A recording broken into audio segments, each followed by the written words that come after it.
मेरे प्रिय बच्चे, यह समय तुम्हारे लिए बेहद महत्वपूर्ण समय है। तुम जो सोचते हो कि मुझे इसी पल में बहुत कुछ करना है, तो तुम्हें वह कार्य उसी पल में कर लेना चाहिए। जानते हो क्यों? क्योंकि यह समय बार बार लौट कर तुम्हारे जीवन में नहीं आएगा। मेरे बच्चे, तुमने बहुत ही ज़्यादा मेहनत की है। मैं देख रहा हूँ, तुमने अपने लक्ष्य को पाने के लिए बहुत ही अधिक तपस्या की है, लेकिन बहुत जल्दी ही तुम्हारी सारी समस्याएं समाप्त होने वाली है। मेरे बच्चे, अगर तुम्हारे जीवन में कोई कठिन परिस्थिति लाई जा रही है, तो इसके पीछे बहुत बड़ा कारण छुपा हुआ है। जानते हो क्या मेरे बच्चे? तुम्हारे जीवन का जो भी सत्य है, जो भी असत्य है, वह तुम बिल्कुल भी नहीं जानते। तुम यह सोचते हो कि मैं अभी जिस परिस्थिति में हूँ वह मेरे लिए ठीक है। मेरे साथ अभी जो लोग जुड़े हुए हैं वह मेरे लिए सही है, लेकिन मेरे बच्चे ऐसा बिल्कुल भी नहीं है। कभी कभी तुम्हारे सामने अपनों की सच्चाई लाने के लिए तुम्हारे समय को, तुम्हारे परिस्थितियों को बुरा बनाया जाता है। मेरे बच्चे, यूनिवर्स यानी कि मैं तुम्हें यह बतलाना चाहता हूँ कि जिसके साथ तुम अभी उठते बैठते हो वह तुम्हारे लिए कहीं ना कहीं घातक के समान हो सकते हैं। मैं देख रहा हूँ, तुम सभी से अपनी बातों को बताया करते हो। मेरे बच्चे, तुम बिल्कुल ही गलत करते हो। तुम्हें अपने जीवन से जुड़ी हुई रहस्यमयी बातें किसी के भी सामने नहीं करनी चाहिए। जैसे अगर तुम्हारा कहीं पे व्यवसाय लग रहा है, तो तुम पहले से ही ढिंढोरा पीट कर लोगों को उसके बारे में बता देते हो। यह तुम बिल्कुल ही गलत कर रहे होते हो। मेरे बच्चे, तुम्हारे जीवन से जुड़ी छोटी छोटी सी बातें अगर लोगों को पता चल जाती हैं, तो तुम्हारे जीवन को दुखी होने से कोई नहीं रोक सकता है, क्योंकि लोगों की नज़र और लोगों की बद्दुआएं तुम्हें बहुत जल्दी लगती हैं। मेरे बच्चे, मैं देख रहा हूँ तुम मेहनत लगातार कर रहे हो, लेकिन तुम्हें मेहनत का सही फल नहीं प्राप्त हो पा रहा है। जानते हो क्यों ऐसा हो रहा है? चलो आज मैं तुम्हें सारी सच्चाई बताता हूँ मेरे बच्चे, लेकिन उसके पहले मैं तुम्हारे प्रेमी से जुड़ी हुई कुछ बातें तुम्हें बतलाना चाहता हूँ, क्योंकि तुमने अपने प्रेम से भरी हुई दुनिया में भी नज़र लगवा ली है। मेरे बच्चे, तुम्हारा प्रेम से भरा हुआ दुनिया बेहद सुंदर था। तुम जिसके साथ थे वह भी तुम्हें बहुत अधिक प्रेम करता था। तुम दोनों ही एक दूसरे से बेहद प्रेम किया करते थे, लेकिन अचानक से तुम दोनों के बीच में बहुत ही ज़्यादा दूरियां उत्पन्न होने लगी। इसके पीछे भी कारण है। जानते हो वह कारण क्या है मेरे बच्चे? जैसे कि जब तुम दोनों की शादी तय हुई, तो उसके पहले से ही तुमने लोगों से यह कहना शुरू कर दिया कि मेरा यह विवाह प्रेम विवाह है जो कि तुम्हें नहीं कहना चाहिए। जानते हो क्यों? क्योंकि तुम्हारे आसपास बहुत से ऐसे लोग हैं जो तुम्हें खुश होते हुए बिल्कुल भी नहीं देख पाते। वह तुम्हें मन ही मन में ईर्ष्याएं, बद्दुआ, जलन सब कुछ भेजा करते हैं, जिससे तुम दिन प्रतिदिन दुखी हो जाओ और तुम्हारे रिश्ते में दरार उत्पन्न होने लगे। मेरे बच्चे, सदैव अपने रिश्ते को लोगों से छुपा कर रखना चाहिए। अपनी नौकरी के बारे में भी लोगों से नहीं बतलाना चाहिए, और अगर तुम दोनों का विवाह भी हो गया है तो उसके बारे में लोगों से ज़्यादा चर्चाएं नहीं करनी चाहिए, क्योंकि आजकल लोगों के मन में कुछ और होता है और वे ऊपर से कुछ और ही दिखाते हैं। मेरे बच्चे, यह समाज तुम्हें कभी भी खुश होता हुआ नहीं देख सकता। मेरे बच्चे, मैं देख रहा हूँ तुम इस समय बहुत दुखी हो, क्योंकि बहुत सारी चीज़ें तुम्हारे अनुकूल नहीं चल रही हैं। परिस्थितियाँ तुम्हारे विपरीत चल रही हैं, लेकिन यकीन मानो यह सब नज़रदोष के ही कारण हो रहा है। मेरे बच्चे, तुम इस नज़र दोष को अपने ऊपर से, अपने रिश्ते के ऊपर से, अपनी नौकरी के ऊपर से हटा सकते हो। जानते हो तुम्हें क्या करना है? मेरे बच्चे, मैं जानता हूँ, मैं तुम्हें सही रास्ता दिखलाता हूँ। तुम्हें उस सही रास्ते पे चलना है और आगे बढ़ते रहना है। तुम्हें प्रतिदिन सुबह उठकर नमक के पानी से स्नान करना है और अपने सच्चे दिल से बोलना है कि हे ईश्वर, मेरे ऊपर या मेरे रिश्ते के ऊपर या मेरे व्यवसाय के ऊपर अगर किसी की बद्दुआएं हैं, अगर किसी की बुरी नज़र है, तो हे ईश्वर, इस बुरी नज़र को मेरे ऊपर से जल्द हटा दो और सारी सकारात्मक ऊर्जाओं को मेरे समक्ष कार्य करने की अनुमति प्रदान करो।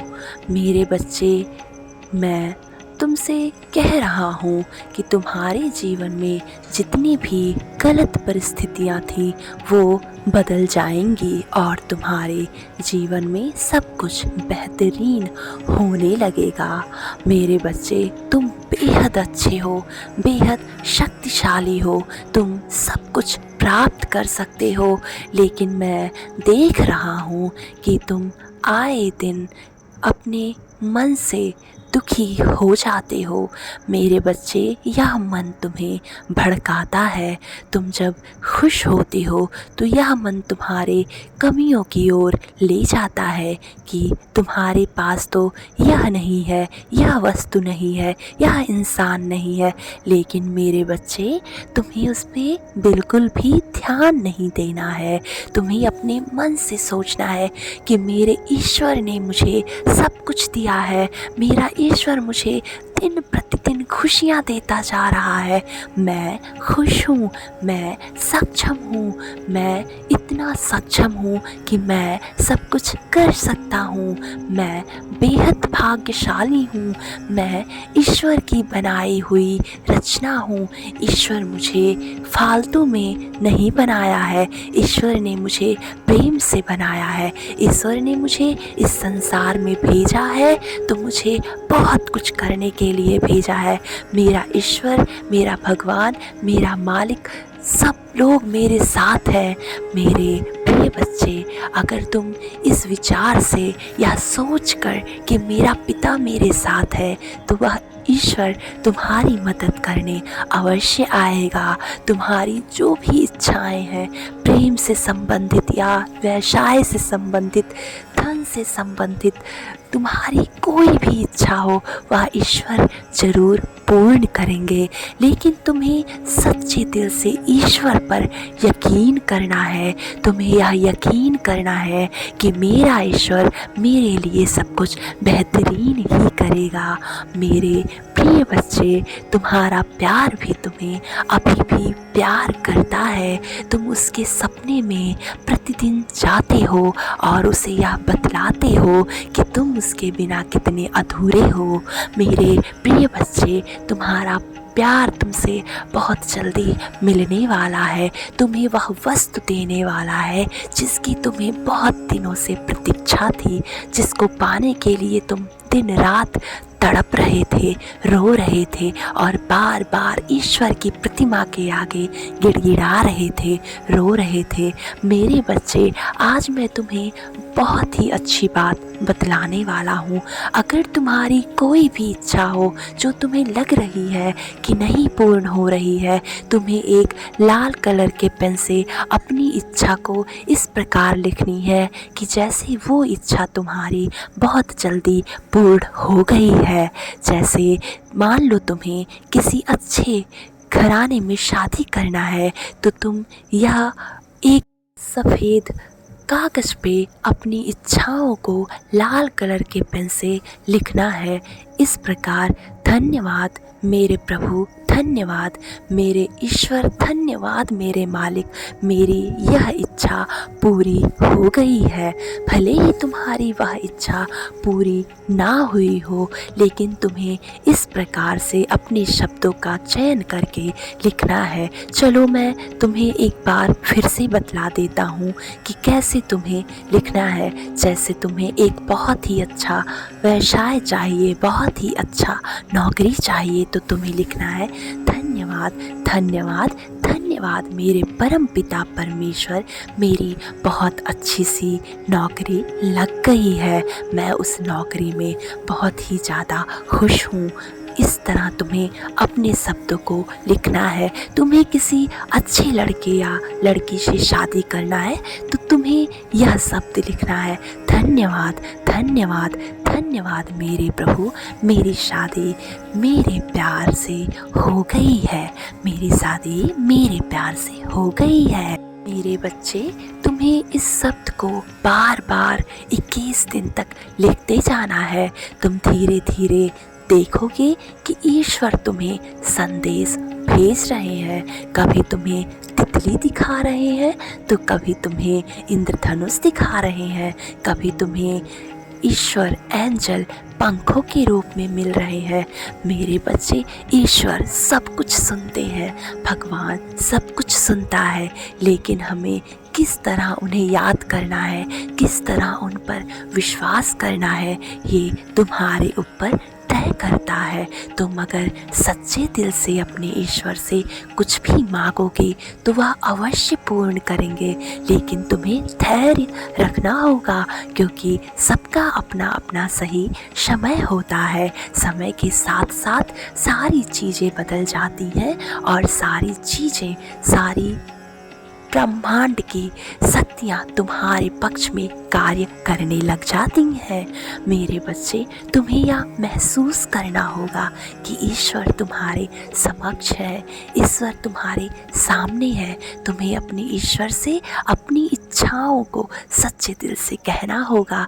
तुम जिससे प्यार करते हो, अगर उसका साथ भी चाहते हो, तो तुम्हें ईश्वर से बतलाना होगा कि हाँ, तुम उसी इंसान से प्यार करते हो, उसी से ही शादी करना चाहते हो। उसका नाम लेकर तुम्हें ईश्वर से बोलना होगा कि हाँ ईश्वर, मुझे मेरा प्यार मिल गया है। भले ही चाहे जैसी परिस्थितियाँ हो, भले ही वह अभी तुम्हारे साथ ना हो, लेकिन तुम्हें सकारात्मक रहना है, तुम्हें सकारात्मक शब्द बोलने हैं।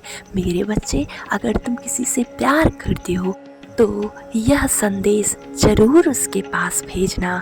देखना, वह तुम्हें जल्द ही संदेश भेजेगा, वो भी प्रेम भरा। मेरे प्रिय बच्चे, अगर तुम ईश्वर को मानते हो तो इस संदेश को अपने से जुड़े 10 लोगों के पास अवश्य भेजना, जिससे लोगों को मदद मिले अपने प्यार को पाने के लिए, अपनी नौकरी को पाने के लिए। मेरे प्रिय बच्चे, तुम बेहद भाग्यशाली हो। इतना जान लो, कोई तुम्हें कुछ भी कहे, तुम्हें किसी की बातों पर ध्यान नहीं देना है। तुम्हें बस यह सोचना है कि मेरे सही समय पर मेरा ईश्वर, मेरा ब्रह्मांड मेरा साथ देगा, क्योंकि अभी इस समय पर भी ईश्वर तुम्हारे साथ है, तुम्हारे समक्ष है। परिस्थितियाँ तुम्हारे अनुकूल काम कर रही हैं, लेकिन थोड़ा सब्र रखना पड़ेगा। मेरे बच्चे, सब्र से तो इंसान सब कुछ पा सकता है, तुम्हें भी सब्र रखना होगा। मेरे बच्चे, सदैव खुश रहो, सदैव लोगों के हंसने का कारण बनो, लोगों को कभी भी मत सताओ। तुम्हारा सदैव ही कल्याण हो।